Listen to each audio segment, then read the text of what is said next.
Saudaraku, pelatih tim bola voli Hwaseong Ibika Altos Kim Ho Choi begitu antusias setelah meresmikan dua pemain baru untuk Liga Voli Korea musim 2024-2025. Hwaseong Ibika Altos mengumumkan rekrutan anyar untuk Liga Voli Korea yakni Lee So-young dan Lee Ju-ah pada Senin 15 April. Keduanya sama-sama direkrut dari bursa pemain bebas agen dan mendapatkan kontrak selama 3 musim ke depan untuk berseragam biru Ibika Altos. Lee So-young didatangkan dari Daejeon Juaya Rest Park dengan bayaran cukup tinggi, sebesar 700 juta won atau setara dengan 8,1 miliar rupiah per musimnya.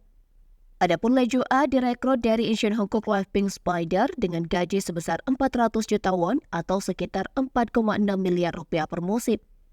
Kim Ho Choi menyatakan sangat beruntung timnya bisa mengembangkan jasa dua pemain yang masing-masing berposisi sebagai outside hitter dan middle blocker itu.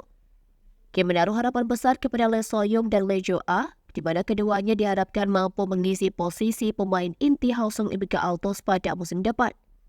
Kim mengincar para pemain yang bisa memenuhi gaya permainannya. Ibika Altos ingin dibangunnya menjadi tim dengan variasi serangan apik dan dengan lebih banyak pemain yang bisa mencetak poin. Satu aspek lain yang menjadi sorotan Kim adalah penerimaan bola alias reserve yang mengawali serangan tim. Lee So-young bisa menjadi andalan mengingat di Rest Park dirinya memegang peran penting dalam reserve.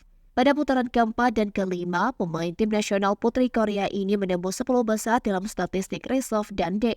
Musim lalu Ibika Altos mengandalkan Wang Min-young, sementara tugas membagi umpan diberikan kepada setter asing Park Ban-guet Park.